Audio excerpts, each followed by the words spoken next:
Hello everyone, hope you are good and be happy always. Once again, welcome to Shachi's Academy, and now we will discuss chapter 8 for Indian Economic Development class 12 CBSE NCERT. So let's start with the topic of environment and sustainable development and see what is that. Concept of environment. First of all, we'll discuss concept of environment. What is that?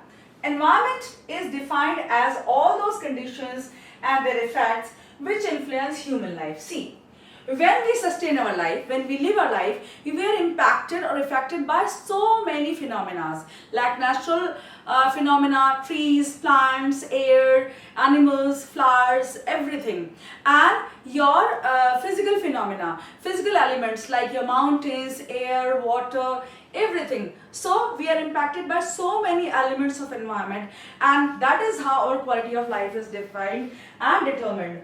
It is the sum total of surroundings and resources that affect existence and quality of life. The air that we breathe, the food that we eat, the plants we have in our surroundings all impact. Suppose if you have a tulsi plant at your home, that will purify your air. Neem plant also purifies your air, and they add to the aesthetic beauty of your house also. And secondly, the water, the rain, the type of rain that falls in your area, and the water type, quality of water in your area, everything impacts your life and your health as well. Then according to the Environment Protection Act 1986, what is environment? Environment includes water, air, land and interrelationships which exist between water, air and land, human beings and other creatures, plants, microorganisms and property. Everything in cumulative manner impacts your life, and what is this called? It is called environment. For example, you might have seen when you throw away dead leaves or peelings of your fruits, what happens to them after some time? They decompose or decay, because microbes, which are known as the natural scavengers of earth, decompose them and they just mix up with the soil and add to the fertility of your land or soil, and it helps grow rich plants, floral plants, and helps your life as a whole. So this is all about environment. Then elements of environment, what are they? There are two major elements of environment. One is physical and second is living environment. Physical is your abiotic, that is lifeless, which does not have life. Elements of environment, that's like mountains, rivers, etc. The living is biotic, which has life in itself. That's elements of environment.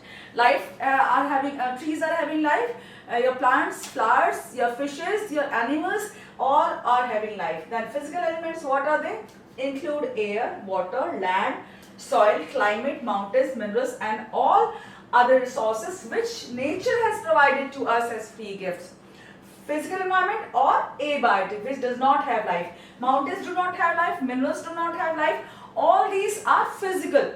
That means they do not have life, but they impact your life and they impact your whole environment. Then living elements are your all kinds of living creatures like birds, plants and animals, forests, fisheries, etc., and which impact your human life.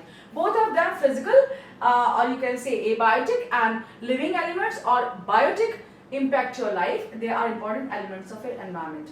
Then significance of environment. Environment offers resources for production, it sustains life, it assimilates or digests waste, and it enhances your quality of life. Number one, environment offers resources for production. Land, labor, capital, machinery, all are produced with the help of environment. If there is no steel, if there is no iron, you can't produce machines. Can you produce? No, you can't produce machines. That if you don't have wood or trees, you can't make beds or furniture or artifacts. If you do not have your food grains or oil seeds, you cannot manufacture food. Or if you do not have other materials, iron ore, etc., or bauxite, aluminum, different kinds of minerals, natural oils, everything, mineral oils, you can't do anything in this world. So everything comes from environment for production activities, for your consumption activities also. So it helps in production, it gives all the resources of production. Even human being is biotic part of your environment, because it's also a natural creature, it's a human being, okay. Then it sustains life. It helps to sustain life on this earth. If there's no environment, there can't be any life on this earth. If suppose if there's no air, you can't sustain your life more than 1 or 2 minutes on this earth. If there's no water, you can't live without water for more than 1 day. Or normal people can't live, even only yogis can do that, that they can live without water for many days. It assimilates or digests waste. See, when you produce waste, I just gave you an example that when you throw waste material in open or in garbage pits or landfills, that gets decomposed by your natural scavengers or microorganisms decompose or decay them, and in that manner it gets cleared out. Okay, so your earth, your environment absorbs all the waste, it decomposes it and makes it adds to the fertility of soil. Then it enhances quality of life. Environment as a whole, maybe physical or maybe your living organisms, make your life worth living on this earth. If they are not there, you can't sustain your life even for 1 day. You won't have food to eat without plants and animals. Because if you want an egg, you want a hen. If you want some vegetables, you want environment, you want herbs and trees, etc. If you want fruits, you want trees. Everything comes from environment. Man cannot do anything without environment. Your soil, your nature, your water, everything comes from environment, and that helps in enhancing the quality of life and sustaining it on this earth. Then environmental crisis, what is that? Environmental crisis means the imbalance that is being created in the environment. It is getting polluted, it is getting contaminated, and it is not supporting life as much as it could. Then environmental crisis occurs when resources are overexploited, when you overuse them, okay, when you waste them without any thought, and it exceeds the carrying and bearing capacity of environment. If suppose I can carry a weight of 50 kg on my head, and if you put a weight of 100 to 200 kgs on my head, what will happen to me? I'll collapse, I'll lie down, I may die also. So that the same thing is happening with earth also. We are overburdening our earth, we are over exploiting our resources, we are putting a lot of burden on environment and its resources. Okay, so its carrying capacity, the weight it can carry, it comes from carrying comes from carry, how much I can carry, the weight. Okay, and the bearing, how much I can bear, the weight of pollution, okay, the earth. Then capacity of environment. So what is happening? Crisis is happening because it is exceeding your pollution, your waste that is created by human beings is exceeding the carrying capacity, the bearing capacity or the absorptive capacity of your earth. It can't bear it any longer. It also occurs when there is overcreation of waste and pollution which cannot be tolerated by absorptive capacity of earth. So earth is not able to decay the waste that is being produced by human beings, activities of production and consumption. In your daily life, you produce lot many waste, and besides this daily consumption activity waste, we have production waste. In industries, what is happening? We are producing lot many commodities, but all the chemicals, all the effluents, all the dirty material, all the waste is passing on to your rivers, in your sewage. It is just contaminating your air with smoke that is emitting from the chimneys of very big factories, and then mega factories and MNCs are there, industries are there. They all are producing and emitting lot of smoke in air. They are contaminating your water, they are contaminating your air, everything is being contaminated by them. And so what is happening? We are producing waste in large materials, we are polluting everything, and that is exceeding the absorptive absorption capacity, how much it can absorb. Then carrying capacity and absorptive capacity. Carrying and absorptive capacity means the bearing capacity, how much of earth can bear the amount of waste or the amount of pollution it can bear, that is that capacity. You can go through it. Then causes of environmental degradation or crisis, that is an population explosion. Population is increasing like anything in some of the nations like India. There is population explosion, and it is increasing such an alarming rate that all the resources are falling short of population explosion. Then widespread poverty. Due to population explosion, all the resources are not in that capacity that can match with the increase in population. very few people are getting all the resources and others are left behind and they are living a life of poverty. They can't support themselves or their family. They can't give their children 2-course meals. They do not have enough to eat. They do not have shelter to live, and they do not have enough income to fulfill their basic needs. Even they do not have any life basic needs. Then increasing urbanization. Lot many cities are being made day by day.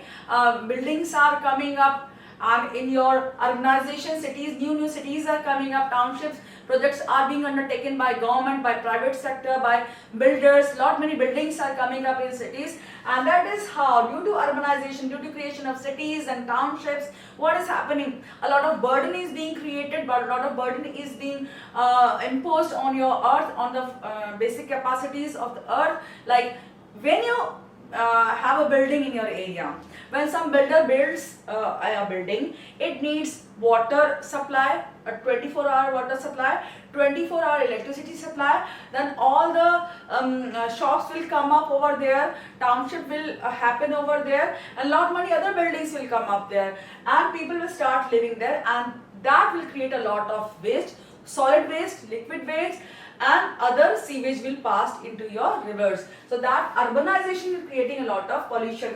Increased use of insecticides, pesticides and chemical fertilizers in your agriculture is increasing your pollution. How? Water pollution and soil pollution as well. Because when you use pesticides, suppose I have a piece of land, I am using pesticides, insecticides, when rain falls or I put water in my fields, along with that water, those pesticides will seep deep into the soil, and then they will enter the water table beneath that soil or the earth, and that will contaminate the whole water table. And when we draw that water up from tube wells, through tube wells or motors at our homes, from submersibles, what happens? We drink that water and fall ill. That's why our whole system is getting contaminated. Then rapid industrialization. Lot many industries are coming up at a very fast rate. All the people are just started establishing industries, and these industries are a major cause of your industrial pollution, your sewage, creation of sewage. Then you have air pollution due to emission of smokes from chimneys of large factories. Then you have disposal of waste in the form of chemicals into sewages and into soil. So it is contaminating your air, soil, everything. Then multiplicity of transport vehicles. We have number of transport vehicles like your trucks, like your buses, like your trams in your water, then ships, small boats, like your all these taxis, cars, everything, bikes, everything comes into your vehicles, and all these vehicles are emitting fumes, are emitting smokes, and they are responsible for emission of large amount of CO2, carbon dioxide in the environment, and carbon dioxide traps heat into its molecules, and that's how your global warming is happening, and it leads to contamination of air. Then disregard for the civic norms.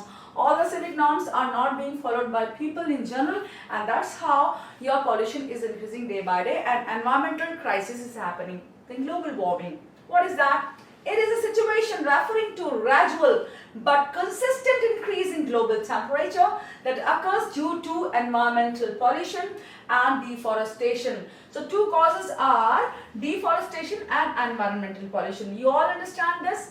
When environment gets polluted, your smokes get emitted in your air, CO2 increases in your level in your air, heat gets trapped into your dirty smoke and CO2 molecules, carbon dioxide molecules, and it elevates, it increases the level of heat in your air, in your environment. And secondly, due to deforestation, in one case your heat is increasing, and in second case your trees are falling down, people are felling trees, they are cutting trees from hilly regions and other areas, and environment or the plant cover is decreasing, tree cover is decreasing, and that's how it is not able to clear your air, it is not able to produce oxygen in larger amount, and that's why imbalance is being created. And this imbalance nature of your environment is producing more and more heat and leading to global warming. Then, state of environment in India. India has abundant natural resources.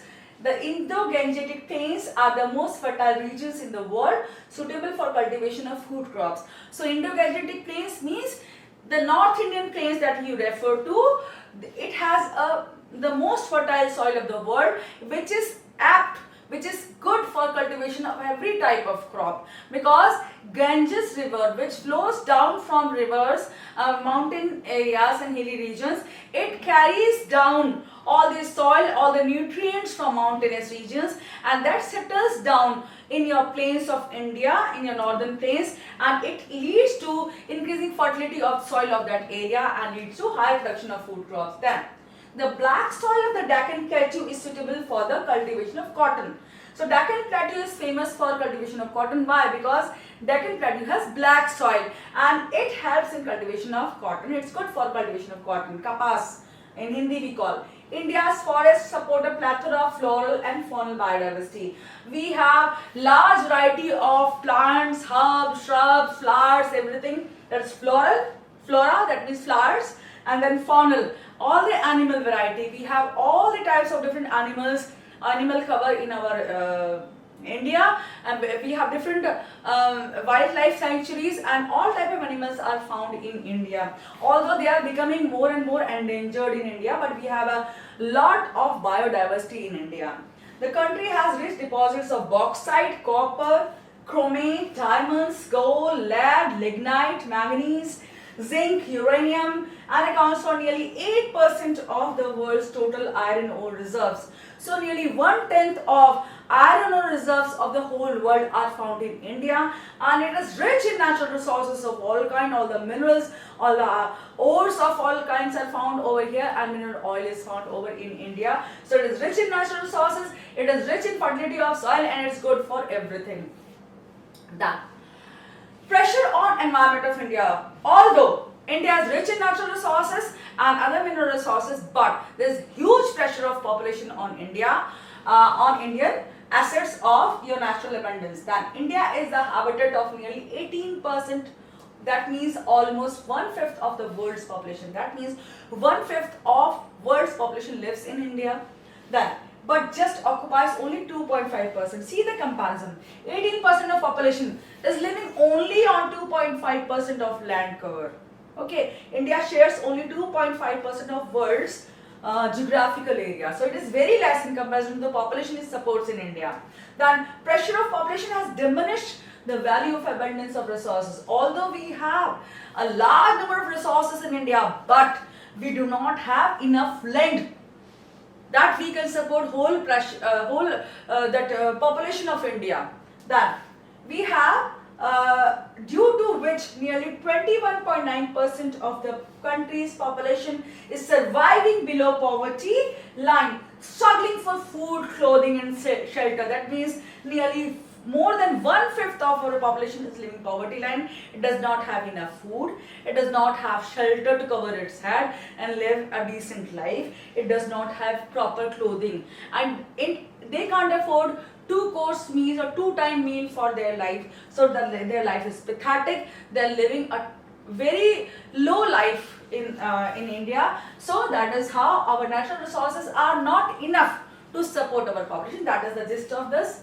There is huge pressure, that means, on our land. Then environmental issues in India. What are the major environmental issues? Number one, natural resources are getting overused or overexploited, exceeding the rate of its regeneration. So the resources are not being regenerated at the rate at which it is exploited. That means we are using more and creating less.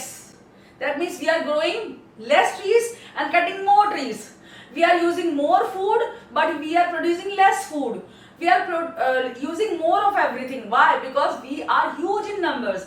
We are world's 1/5 of the population living in India only on 2.5% of land cover. That means we are using more resources, but we are not regenerating or creating resources for land, and nature is not having time to heal up itself. It is not able to regenerate. See, To grow one tree, it takes nearly 20 years. But to fell one tree, to cut one tree, it takes not more than 2 to 5 minutes with your electric cutter. So that is how our resources are being used more in comparison to production. Then production and consumption waste are generated more than the absorption capacity of environment, and pollutants and the waste that are being created are more than absorption capacity. Earth is not able to absorb, it is not able to digest the amount of waste, the amount of pollutants we are creating in our economy or India. So India is fighting environmental crisis. Then air pollution, water pollution and sound pollution are increasing at alarming rates. All these type of pollution are increasing on day by day basis, on a per day basis, and we are not able to fight them. Then India is in the midst of environmental crisis. The dichotomy of environmental degradation in India, we have two types of environmental degradation in India. That is, one is poverty induced environmental degradation and second is affluence induced environmental degradation. What are they? Let's see. Number one, poverty induced. Poverty is the principal cause of environmental degradation in rural areas.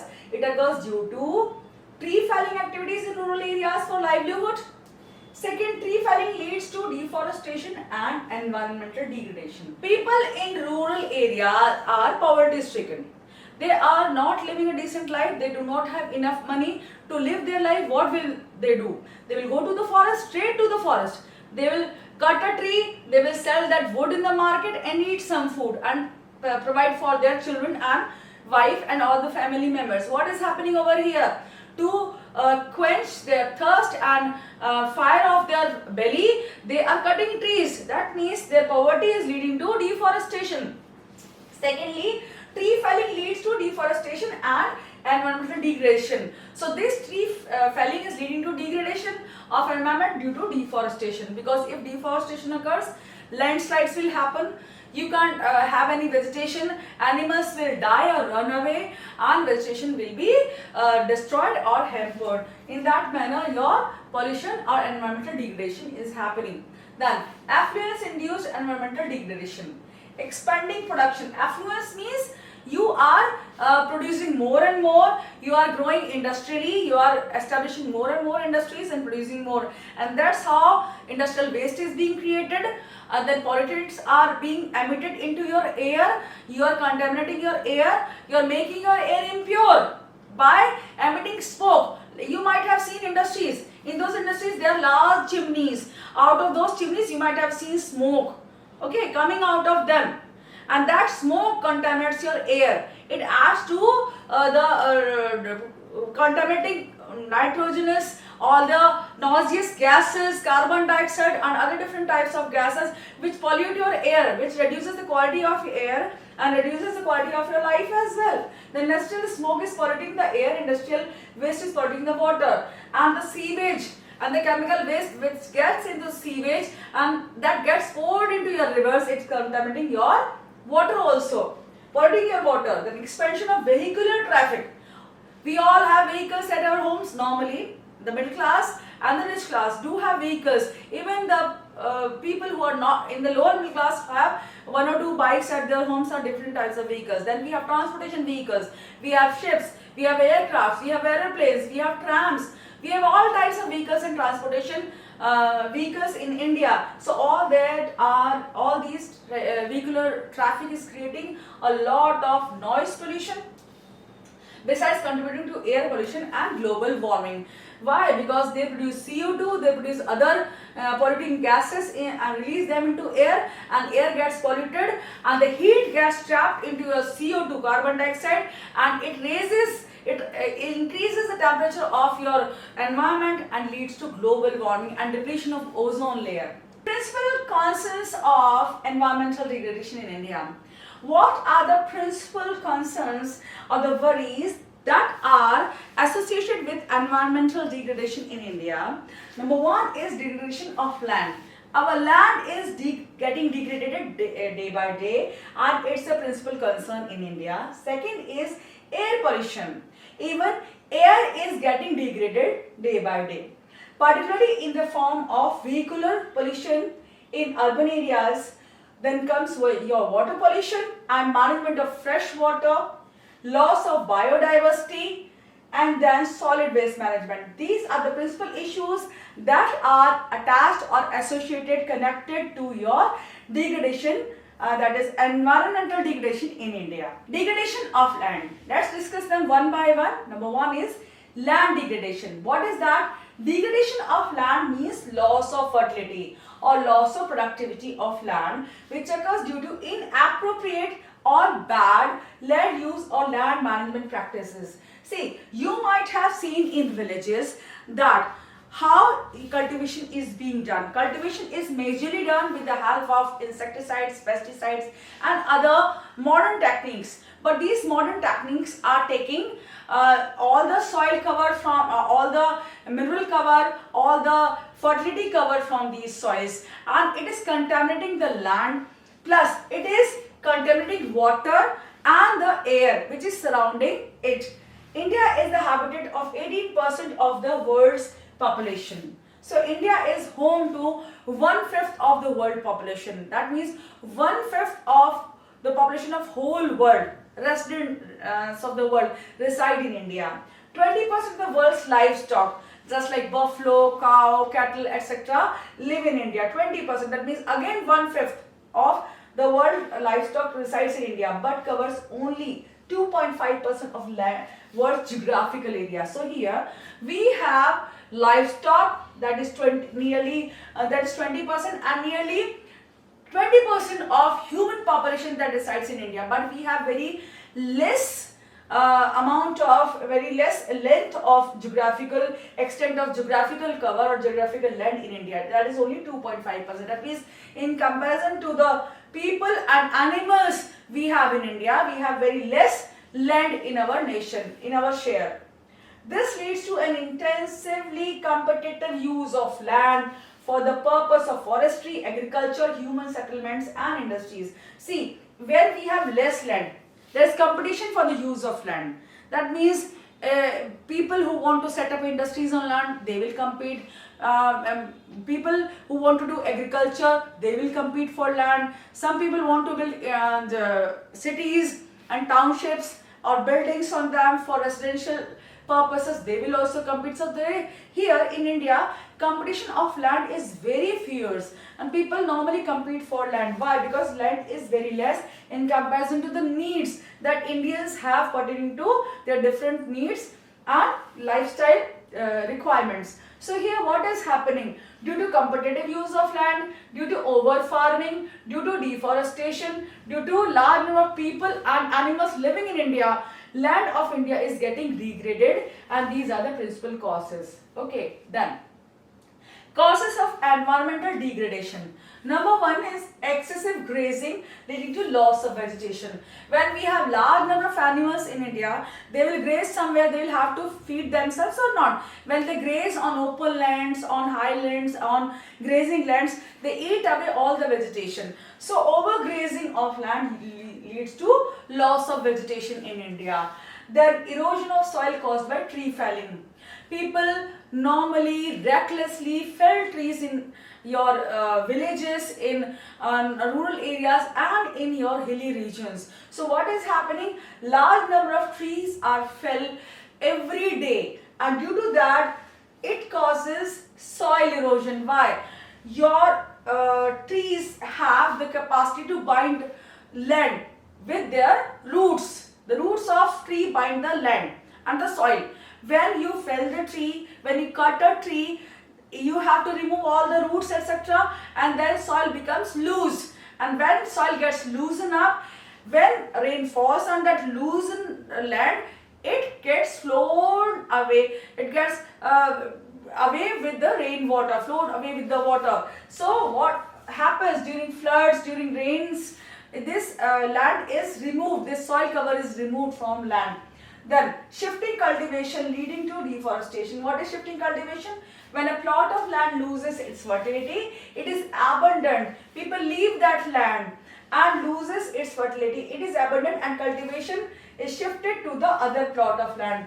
When people cultivate some land, after some time land loses its fertility, and when it loses its fertility, people leave that land and move in search of another land.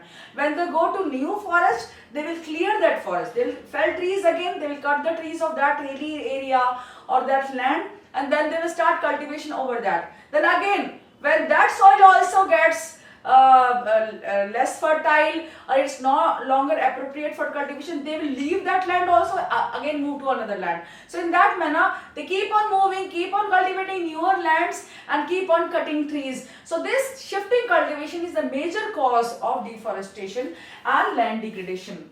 Then encroachment of forest lands or illegal ownership and exploitation of land leading to deforestation. So this illegal control of land or ownership of land is also responsible for deforestation. Why? Because see, when you don't have land, you go on some hilly, for some hilly area, and then you control or just get hold of some land, and that land you clear it up, you cut all the trees over it, and then use that land for your own cultivation or any other purpose. You build a building or you build a resort, etc. So what have you done? You have felled the trees, you have cut the trees, and you have led to deforestation in that area. You are using that land, you are contaminating that land, and in that manner your land is getting degraded. That is your forest fires leading to loss of vegetation. Many times there happens to be a fire in forest areas, and this fire, when it starts in forest areas, it's all the trees are affected and the animal life too gets burnt, and this leads to loss of vegetation and flora and fauna in that area. Then inadequate soil conservation measures leading to loss of soil fertility. Inadequate soil conservation measures means we don't plant trees, we even cut trees, we lead to deforestation, and this why our soil cover gets removed during your rainy season, and this leads to loss of soil fertility. Then improper crop rotation, impairing or reducing soil health. Crop rotation is the method in which you grow different crops in different seasons. But if you keep on growing only one crop, what will happen? Soil will get less fertile, or it will lose its fertility, and it will lead to degradation of your land due to your improper crop rotation. That means you have to grow different crops during different seasons so that soil fertility can be restored. If you take for example, during British times, during British rule, they ordered to grow indigo on the lands of farmers, and zamindars also supported them. What happened? After cultivation of indigo in Bihar and Bengal regions of India, people or say farmers were not able to grow rice on those lands, and due to that they started Neel Vidroh or Neel Andolan, because they were dying due to starvation, due to non-availability of food grains in that area. That means if you keep on growing only one type of crop, your soil fertility will get reduced and it will lead to land degradation. Then indiscriminate use of agrochemicals. These chemical fertilizers are also contaminating and degrading your land. Then improper planning and management of irrigation systems. We do not have proper irrigation systems in India. We do not have proper river irrigation system or land water irrigation system, etc. in India, and that is due to that our agriculture is gamble of monsoons, and due to that land is getting degraded. Then excessive extraction of groundwater, lowering water table and challenging the productivity of land. So what is happening? We are extracting lot of water from underground water tables. That is also leading to land degradation. Then alarming consequences of land degradation. What are the results? What are the consequences that we are bearing and will have to bear borne by our future generations due to this land degradation? Number one, extremely low availability of forest cover per person. Merely 0.06 hectares contrasting with 0.47 hectares. So what is the requirement of forest cover? That is, requirement is 0.47 hectares of land per person. But what we are getting right now, we have only a forest cover per person of 0.06 hectares. That means there's a gap of nearly 0.41 hectares of land per person. That is a drastic gap. That's a huge gap. Okay, so we are having very less forest cover per person in India, and that's why our quality of life is getting affected. It will further get affected for our future generations. Then soil erosion is occurring at an alarming rate of 5.3 billion tons a year. So what is the rate of soil erosion? That is 5.3 billion tons of billion tons of land or soil is eroded every year, because of which India is losing 0.8 million tons of nitrogen every year, 1.8 million tons of phosphorus and 26.3 million tons of potassium every year is lost by our soil in India. Then according to the estimates of Government of India, each year the country loses nutrients ranging from 5.8 million tons to 8.4 million tons in India. So we are losing our soil cover due to erosion. And what is the rate? We are losing 5.3 billion tons of soil every year in India. And what is the mineral loss? 0.8 billion tons of nitrogen, 1.8 billion tons of phosphorus and 26.3 million tons of potassium. So these are the digits. If you can mark them up, that's very cool. Otherwise, you can just write this sentence: alarming rate of soil erosion. Then according to the estimates of Government of India, what is nutrients loss? That is 5.8 billion tons. So you have to mark them up. That's why I have repeated them for you people. Air pollution. Air pollution occurs in the form of poisonous gases, carbon dioxide and carbon monoxide. They too are very poisonous gases. They are lethal for your health and they are contaminating your air. The air owing to the activities of production and consumption. When you produce in factories, in industries, large number of smoke is emitted, large amount of, you can say, smoke is emitted from the large chimneys of these factories and firms, and due to that our air gets contaminated and gets polluted. Okay, and we are consuming, we are indulged in overconsumption of commodities. When we burn gas, when we burn different types of waste material also, that too creates a lot of pollution in air. Our production and consumption activities are leading to lot of air pollution in India. What are causes of pollution of air? Number one, vehicular emissions. Motor vehicles in India have increased many-fold since independence. When we got independence, we have very less number of vehicles in India. That means cars, scooters, bikes in India. But now we have many-fold. Since independence, we have millions and billions of these vehicles, and these vehicles are emitting polluted gases, poisonous gases, and contaminating the air of India. Then industrialization. Smoke emitted from coal industries and poisonous gases emitted from leather and plastic industries. So what are the three main industries which are causing air pollution? That is your coal industry, then your leather industry and plastic industries lead to heavy pollution of air. Whatever production is being done in these industries leads to contaminants emission in your air and leads to degradation or pollution of your air in India. So these are the major culprits in India. Then Central Pollution Control Board, CPCB, looks after the issues of pollution in India. So this is the apex authority to look after the pollution issues in India. And if you want, you can consult this organization if you are concerned with pollution of India. If you have that authority and if you have that will. Then water pollution and management of fresh water. Water pollution is also occurring at alarming rate in India. And why it is happening? So what is water pollution? Over here we will discuss. Water pollution occurs due to contamination of water bodies like lakes, ponds, rivers, streams and oceans due to addition of waste in them. When we produce different types of commodities in our industries and factories, that waste is discharged through different channels into our rivers and streams, and this leads to contamination or addition of waste material into our water of rivers, and this leads to pollution of our water. That industrial waste, particularly of those using chemicals as inputs, dumped into rivers. Some factories or some industries basically use or primarily use chemicals for their production, just like fertilizer industry. It uses chemical inputs. So the waste of it will also contain large number of contaminants of chemicals. So they are being added to your water streams or rivers, and they cause heavy pollution to water. Then domestic sewerage that flow into streams and rivers, all our sewage tanks and domestic sewerage and wastage and solid waste, many times a liquid waste also flows into our rivers and streams, and that also leads to water pollution. Agricultural runoff mixed with pesticides and insecticides that runs into streams and rivers during rainy season.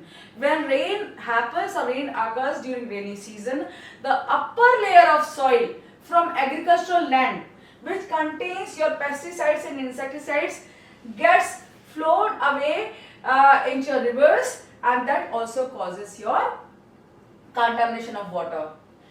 Then thermal power houses discharging ash mixed with water. This also leads to just like production of electricity in your thermal power plants. What is a thermal power plant? That burns coal, and with that coal produces electricity. And due to that burning of coal, your ashes is the resultant of that, and that ash gets mixed with water and contaminates your water and air both. Then loss of biodiversity. What is that over here? Here we have already discussed in our first part also that India is a home to large number of livestock and large number of wildlife. But during past few decades, this deforestation is taking at an alarming rate, and other soil and land cover is getting degraded, and that is the reason that our plant life and our animal life are getting endangered. They are getting perished away from our earth, and especially in India, large many species are getting endangered and they are vanishing. According to Wildlife Fund for Nature, WWF, many of the plant and animal species in India are endangered. You can write that. Solid waste management. What is solid waste? See, in your homes also, when you use computer, till it is usable, you use it. Otherwise, if it stops functioning, when it is no longer in use, you dump it in your dustbin, and that is taken away by your garbage collector. Okay, when that garbage is disposed of, it is carried to some landfill sites. That is solid waste. Okay, your computers, your all the garbage like your cardboards, hardboards, all the material like polythenes and all, that is your solid waste, and it gets dumped into dump yards or your landfill sites in your cities. You might have seen, if you travel in some city, you might have seen in outskirts that there are large number of areas where this waste is dumped, and they are known as dump yards or landfill sites. In those, your solid waste is dumped, and you might have seen birds and other scavengers hovering over them. So that is solid waste over there. And this problem is arising because this problem occurs due to unplanned development of towns and cities and over generation of waste. So we are over generating waste in our cities and towns, and we are filling our land with that waste. Some of this waste is treated in waste treatment plants to produce electricity, compost and biogas. However, some of this solid waste is now being treated by treatment plants, and we are producing electricity and biogas with that, but we are only using nearly 10% of that. Otherwise, rest of it, that means 90%, at least 90% of the waste is not treated. It is not treated in your any waste treatment plant, and it is just kept or just dumped into your dump yards or landfill sites. Chipko and APICO movements. Chipko movement, a drive to prevent deforestation. So someone has to stop deforestation or felling off, cutting off trees. So these two movements were the movements which were just started or initiated to stop cutting off trees or felling off trees in hilly regions. Number one is your Chipko movement in the Himalayas, and number two is APICO movement in Karnataka. The word Chipko and APICO means hugging. When you hug a tree, you save it. If I am hugging a tree, I'll stop others from cutting it. People can't cut because I have hugged it. So what happened? People hugged these trees and they tried to protect these trees from felling. This was a noble cause, and this led to stopping of your deforestation in these areas. Chipko movement was launched in Uttarakhand in 1973 and Apiko movement was launched in Karnataka in 1983 and was inspired by the Chipko movement in Uttarakhand. So there was a difference of 10 years between these two movements, and these two movements were noble and really praiseworthy attempts of people of those areas to save trees from felling down. In September of 1983, the villages around the Salkani forest in Sirsi districts hugged the trees to save them from felling. So this is a note about your Chipko and Apiko movement. You can write these notes in your exams also. Now sustainable development, what is that? Sustained words means going on. Keep on going without any hindrance. So what is there? The concept means that our development should go on intact for our present generation and it should be continued in the same manner with same type of facilities for the future generation also. That means development should happen, but it should not disturb the ecological balance. It should not lead to environmental degradation. It should maintain environmental balance or ecological balance. That is the essence of your sustainable development. It comes from word sustain. That means the development should go on with your ecological or environmental balance. So here we can discuss the concept of sustainable development was first emphasized by the United Nations Conference on Environment. Sustainable, that means to continued or supported for long period. It should be continued for long period of time. Sustainable development is the process of economic development and raising quality of life along with maintaining environmental balance. We should maintain our quality of life and we should help future generations to maintain their quality of life also. We should not disturb the whole earth. We should not eat away or destroy the whole forest cover, animal life, plant life. We should leave something for our future generations also. That is the essence of sustainable development. It aims at raising the quality of life of the present generation without disturbing the quality of life of future generation. That is very simple.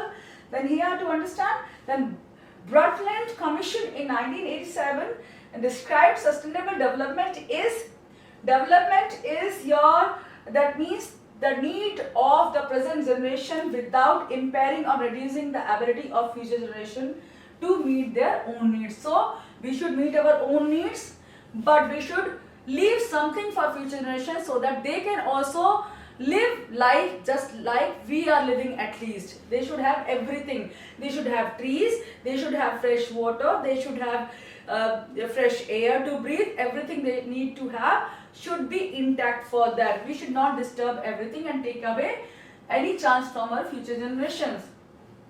Disregard for few resources and environment of growth. So what is happening? Our degradation of land, water and air is happening because of disregard for our resources that we are having. Now here we can discuss, in the recent past the process of economic growth has accelerated in complete disregard to the resource endowment and environment. See, in our recent past or past few decades, what we have done? We have been indiscriminately developing.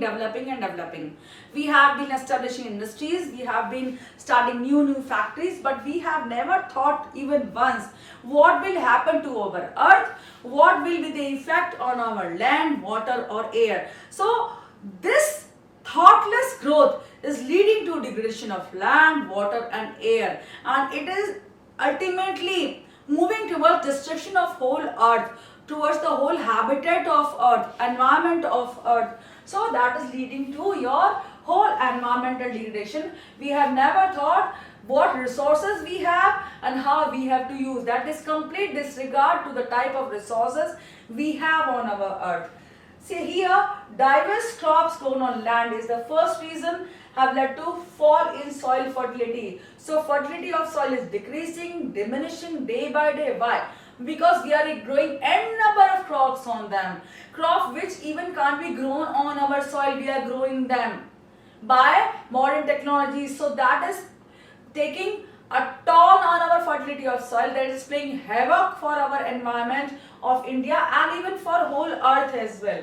Excessive mining of iron, coal, gold, silver and extraction of crude oil has led to depletion of their stock. So a stock of all these mineral resources, all these metals are diminishing. It is vanishing day by day. Why? Because we are over extracting them. We have become so greedy. We have become so greedy that we are extracting more and more from our earth. We are just making the earth hollow. We are not keeping anything. We are not leaving anything for our future generations. Then smoke and other injurious emissions from factories and vehicles have led to pollution of environment. So all the smoke, all the injurious emissions from factories are leading to contamination of environment and your air that you breathe. Then strategies for sustainable development, what are they? Still we have some time that we can follow some strategies, we can adopt some planned behavior for ourselves, for our development and keep our earth going on for our future generations also. We can give our future generations a good earth, a healthy earth you can say, healthy environment and plant life and animal life to them also, so that they can also sustain a life, a quality life for themselves. So here number one is dependence on non-conventional sources of energy. So what are the conventional sources? Your firewood or the wood that is taken from trees by felling them, or the coal that we burn to cook our food, or in industries to produce different types of goods and services, different types of goods or commodities. Okay, so here we can use LPG, liquid petroleum gas, or gobar gas, that is cow dung gas, or the electricity that is produced with the help of cow dung or buffalo dung or dung of other animals as well. In semi-urban areas and in rural areas, in villages what happens? They collect cow dung or buffalo dung, they mix it with water, and through a biogas plant they produce electricity and biogas. With that gas you can make food or you can produce electricity, and you can read, write or do anything with that electricity source. Then CNG in urban areas can be a non-conventional source. Then wind power by installing windmills. This is compressed natural gas, CNG. Okay, then wind power in areas where wind is quite in abundance can be used for production of electricity. Then we have solar power through photovoltaic cells, PVC on our rooftops. You might have seen some rooftops of silicon panels that produce solar energy, and in lot many homes now they are getting them installed and producing electricity with the help of those photovoltaic cells. Then mini hydel plants in hilly areas. Mini hydel plants in hilly areas use water to produce electricity, and that electricity can be used for consumption purposes and for industrial purposes as well. Then we have traditional knowledge and practices in rural areas and in your urban areas can be used to move towards your non-conventional sources of energy. Then biocomposting or producing vermicompost through your earthworms. See, you might have seen when you throw leaves, it gets decomposed and turns into some type of fertilizer or compost, or after that when you spread that compost or fertilizer on your in your pots on any type of land, it will grow plants of better quality. That means your soil becomes fertile with that compost. So this technology or this method is being used for producing vermicompost in your fields also. In your agricultural fields also, there are a lot of earthworms. These earthworms decompose the leaves and left over your plant stalks and all these things. So now we have completed our 8th chapter. You can go through this chapter, and whatever problem you have during this chapter, you may discuss it in comments, or you can read the chapter once and you will just see that all the points have been covered. You can use them for your answers in exams and really score good marks with these notes as well. So thank you so much for subscribing this channel and watching these videos. Take care, God bless you, and be happy always. Thank you.